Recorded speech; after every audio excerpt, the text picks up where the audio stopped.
CSK கிட்டேருந்து வந்த big அப்டேட்டுங்க. அதிரடி ஹிட்டரை இழக்கும் சிஎஸ்கே.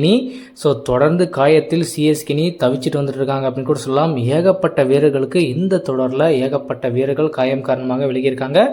ஏற்கனவே நாதன் எல்லிஸ் விலகிய நிலையில், கலீல் அகமது விலகிய நிலையில் தற்பொழுது இளம் அதிரடி ஹிட்டர் ஆயுஷ் மேத்யூவும் இந்த ஐபிஎல் தொடரிலிருந்து விலகப் போவதாக அதிகாரப்பூர்வ தகவலை சிஎஸ்கே நிர்வாகம் வெளியிட்டிருக்காங்க. ஸோ இதை கொஞ்சம் கூட நம்ம எதிர்பார்க்கவே இல்லை. திடீர்னு அவர் தான் டீமில் பயங்கரமான ஸ்ட்ரைக் ரேட்டில் பயங்கரமாக ஹிட்டிங் எபிலிட்டி காட்டிகிட்டு இருந்தார். பட் இப்போது அவர் அணியில் இப்போ இருந்து வெளியே போகுது ரசிகர்களுக்கு மிகப்பெரிய ஒரு அதிர்ச்சியாக இருக்குது.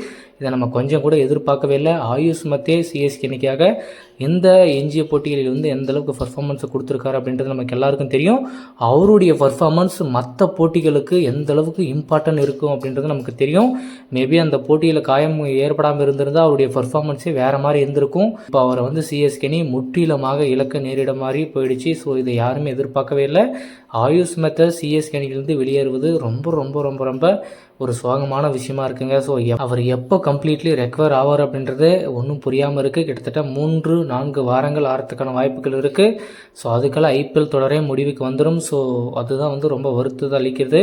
ஸோ இப்போ அவர் அஃபிஷியல் ஸ்டேட்மெண்ட் கொடுத்துருக்காங்க. அவர் வெளியே போகிறது ரொம்ப கஷ்டமாக இருக்குது. ஸோ என்ன பண்ணுறதுன்னு ஒன்றும் புரியல. ஸோ அவருடைய ரீப்ளேஸ்மெண்ட் யாராக இருக்கும் அப்படின்றது மிகப்பெரிய ஒரு கொஸ்டின் மார்க்காக இருக்குது. சிஎஸ்கே யாரை பிக் பண்ண போகிறாங்க, எந்த வீரருக்கு போக போகிறாங்க. ஸோ இளம் வீரரை இப்படி ஒரு இன்ஜுரியில் தள்ளிட்டுமே அப்படின்ற ஒரு வருத்தம் இருக்குது. அவர் ஏற்கனவே இன்ஜுரி இருக்குது அப்படின்ற ஒரு அப்டேட் இருந்திருக்கு. பட் சிஎஸ்கே அவரை இறக்காமல் இருந்திருக்கலாம். மேபி அவருக்கு ரீப்ளேஸ்மெண்ட் பிளேயராக வேற யாராச்சும் உள்ளே எடுத்து போட்டுருக்கலாம். கொஞ்சம் ரெஸ்ட் கொடுத்து அவரை அதுக்கப்புறம் ரெடி ஆனதுக்கப்புறம் அவரை உள்ளே கொண்டு வந்திருக்கலாம். பட் இப்போதைக்கு அவருடைய நிலைமை ரொம்ப மோசமானதாக இருக்கிறதுனால கண்டிப்பாக இனிமேல் விளையாட முடியாதுன்ற சுச்சுவேஷனுக்கு ஆளாகிட்டார். ஸோ ஆயுஷ் மத்தி இல்லாதது ரொம்ப வருத்தமாக இருக்குது. ஸோ அவருக்கு ரீப்ளேஸ்மெண்ட்டாக எந்தெந்த வீரர்களை சிஎஸ்கே டார்கெட் பண்ண போகிறாங்க, யாரை அவருடைய ரீப்ளேஸ்மெண்ட்டாக கொண்டு வர போகிறாங்க அப்படின்றத நம்ம இந்த வீடியோவில் டீட்டெயிலாக பார்க்கலாம் வாங்க. ஸோ இதில் முக்கியமாக பார்த்தோம்னா கார்த்திக் சர்மா நம்ம எதிர்பார்த்தோம். ஸோ இந்த வருஷம் கிட்டத்தட்ட 14 கோடி ரூபாய்க்கு சிஎஸ்கே அதிக எக்ஸ்பென்ஸில் வாங்கக்கூடிய ஒரு இளம் வீரருங்க. ஸோ இத்தனை வருஷத்துலேயே அதிக விலைக்கு ஒரு இளம் வீரரை வாங்கியிருக்கிறாங்கன்னா அப்படின்னா சிஎஸ்கே அதை இந்த வருஷம் மட்டும்தான். ஸோ அந்தளவுக்கு அவர் மேலே நம்பிக்கை வச்சு முதல் 4-5 போட்டிகளில் அவருக்கு சான்ஸ் கொடுத்தோம். பட் எதிர்பார்த்த பர்ஃபார்மன்ஸ் அவர்கிட்ட இருந்து இன்னும் வரல அப்படின்றது தான் ஒரு கேள்விக்குறியான விஷயமா இருக்குது. இவனுக்கு 14 கோடி ஒர்த்தா அப்படின்ற கேள்விக்கு எல்லாரும் கேட்டுட்ருக்காங்க. ஸோ ஏன் அப்படின்னா அந்த கிட்டத்தட்ட ஒரு 70-80 லட்சத்துக்கே ஒரு சில வீரெல்லாம் பயங்கரமாக ப்ளே பண்ணிகிட்ருக்காங்க. ஸோ அப்படி இருக்கும்போது 14 கோடி ரூபாய் கொடுத்து இவர் மேலே நம்ம ப்ரெஷரை போட்டுட்டோமா அப்படின்ற கேள்விகளும் போயிட்டுருக்கு. ஸோ இந்த மாதிரி போனால் கண்டிப்பாக அவங்களுக்கு பயங்கர ப்ரெஷர் ஆகும். ஸோ இளம் வீரர் வேறு எப்படி அப்ரோச் பண்ணணும், என்ன பண்ணணும், எந்த மாதிரி இன்டென்ட் வேணும், எந்த மாதிரி மைண்ட் செட் வேணும், ஸோ இந்த ஆடியன்ஸை சுற்றி நம்ம எப்படி ப்ளே பண்ணணும், இந்த மாதிரி ஏகப்பட்ட விஷயங்கள் இருக்குது. அந்த விஷயம் இளம் வீரர்களுக்கு அவ்வளோ சீக்கிரம் புரியாது. ஸோ அப்படி இருக்கும்போது 14 கோடி ரூபாய் எடுத்திருக்கோம் அப்படின்னா டேரெக்டாக அவங்க மேலே ப்ரெஷர் தான் இருக்குமே தவிர அவரை பர்ஃபார்மன்ஸ் காட்டுன்ற அந்த மைண்ட் செட் வராது. ஸோ அந்த ஒரு விஷயத்தில் கார்த்திக் சர்மா ரொம்ப ரொம்ப வீக்காக இருக்கார் அப்படின்னு கூட சொல்லலாம். நிறைய சான்ஸ் கிடைச்சுமே அவரால் அதை யூட்டிலைஸ் பண்ணி ஒரு நல்ல கேம் எடுத்துகிட்டு போக முடியாத சுச்சுவேஷன் ஆளாயிட்டார் அப்படின்னு கூட சொல்லலாம். ஸோ அதனால் நம்ம ஆயுஷ் மத்தியாவுடைய ரீப்ளேஸ்மெண்ட்டுக்கு இவர் கரெக்டாக இருப்பார் அப்படின்றது கொஞ்சம் டவுட் தாங்க. என்னை பொறுத்த வரைக்கும் இவரை டேரெக்டாக 1-1 பொசிஷன் ஆட வைக்கிறதுன்றது அவ்வளோ ஈஸியான விஷயம் கிடையாது. ஸோ இது ஒரு ரெஸ்பான்சிபிலிட்டியான அந்த பொசிஷன். ஸோ அந்த இடத்துல கண்டிப்பாக ஒரு எக்ஸ்பீரியன்ஸ் கேண்டிடேட் இருந்தால் மட்டும்தான் அந்த இடத்துல சர்வே பண்ண முடியும்.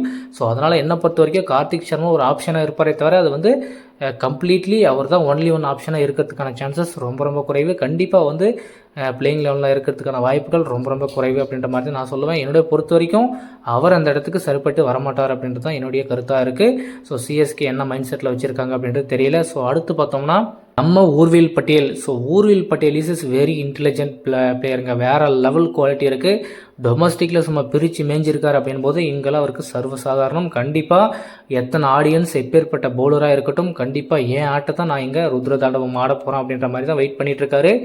எப்போ அவருக்கு சான்ஸ் கிடைக்கும் அப்படின்னு சொல்லிட்டு அவர் அவரோட காத்துட்ருக்காரு. ஸோ அவருக்கான ஒரு கதவு இப்போ திறந்திருக்கு அப்படின்னு நம்ம சொல்லலாம்.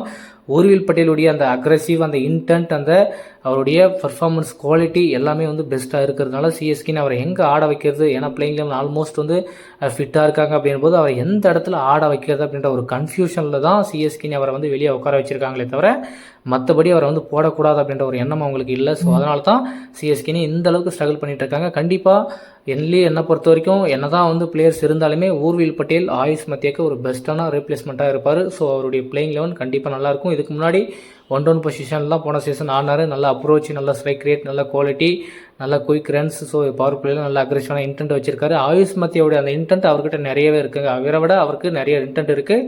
ஸோ அதனால் என்ன பொறுத்த வரைக்கும் அவர் ஒரு பெஸ்ட்டான ஆப்ஷனாக இருப்பார், பெஸ்ட்டான ஒரு செலெக்ஷனாக இருப்பார் அப்படின்றது என்னுடைய நம்பிக்கையாக இருக்குது.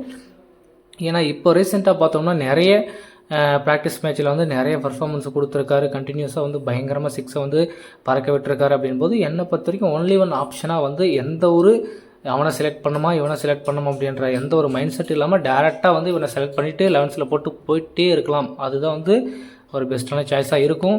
ஸோ கண்டிப்பாக அடுத்த போட்டியில் வந்து ஊர்வில் பட்டியலுக்கு வாய்ப்புகள் வந்து இருக்கிறதுக்கான சதவீதம் 90% இருக்குது. கண்டிப்பாக அவர் வந்து உள்ளே வரத்துக்கான சான்சஸ் ரொம்ப ரொம்ப அதிகமாக இருக்குது. ஸோ சிஎஸ்கே என்ன பிளான் வச்சுருக்காங்க மைண்டில் அப்படின்றத நம்ம பார்க்கலாம். ஸோ அடுத்து பார்த்தீங்கன்னா பிரசாந்த் வீர் ரொம்ப ரொம்ப எக்ஸ்பென்சிவான பிளேயருங்க. ஸோ கார்த்திக் சர்மாவை மாதிரி இவரையும் வந்து கிட்டத்தட்ட 14.20 கோடி ரூபாய்க்கு கொடுத்து எடுத்தாங்க. பட் தலைவன்கிட்ட ஒர்த் இருக்குங்க. என்னை பொறுத்த வரைக்கும் அந்த 2 பேரில் பிரசாந்த் வீருக்கு கண்டிப்பாக கம்ப்ளீட்லி ஒர்த் இருக்குது. நல்லா பேட்டிங் ஆடிட்டுருக்காரு, நல்லா ப்ளே பண்ணிட்டுருக்காரு. ஸோ ஆர்சிபிக்கு எதிரான போட்டியில் அவருடைய இன்டென்ட் எப்படி இருந்துச்சு, அவருடைய பர்ஃபார்மன்ஸ், அவருடைய குவாலிட்டி எப்படி இருந்துச்சு அப்படின்றது நமக்கு எல்லாருக்கும் புரியும். ஸோ இவர்கிட்ட ஒரு ஸ்பார்க் இருக்குது அப்படின்றது சிஎஸ்கே கண்டுபிடிச்சாங்க. ஸோ அது கரெக்டான விஷயம் தான். ஆனால் கார்த்திக் சர்மா எடுத்தது கொஞ்சம் எக்ஸ்பென்சிவ் அப்படின்ற மாதிரி தான் என்னுடைய கருத்தாக இருக்குது. பட் இருந்தாலும் ஒன்றும் பிரச்சனை இல்லை. ஸோ அவருடைய பர்ஃபார்மன்ஸ் இல்லை அப்படின்னா கண்டிப்பாக நெக்ஸ்ட் சீசன் சிஎஸ்கே அவரை வெளியே தான் விட போகிறாங்க. ஸோ இருந்தாலுமே வந்து ஒரு சான்ஸ் கொடுத்தாங்க, அதை யூட்டிலைஸ் பண்ணி ஆடி இருக்கலாம். பட் பிரசாந்த் வீர் அதை வந்து யூட்டிலைஸ் பண்ணியிருக்காரு. நல்ல திறமை இருக்குது. ஸோ கண்டிப்பாக வந்து இன்னும் சான்ஸ் கொடுத்தா கண்டிப்பாக அவர் வந்து அதிலிருந்து பெருசாக நாக் ஆடணும் அப்படின்ற ஒரு மைண்ட் செட் அவருக்கு இருக்கும். ஸோ அந்த ப்ரெஷர்ன்றது ரிலீஃப் ஆயிருக்கு அப்படின்னு கூட சொல்லலாம் அவருக்கு.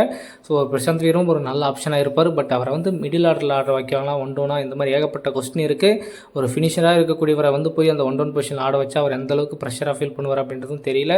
ஸோ இந்த மாதிரி ஏகப்பட்ட விஷயங்கள் இருக்குது. ஸோ கண்டிப்பாக சிஎஸ்கேன்னு இதுலேயும் திங்க் பண்ணுவாங்க. என்னை பொறுத்த வரைக்கும் ஒன்லி ஒன் ஆப்ஷன் ஊர்வில் பட்டியலில் இருப்பார், அது எந்த மாற்றமும் இல்லை. ஸோ அடுத்து பார்த்தீங்கன்னா ராமகிருஷ்ணா கோஷே.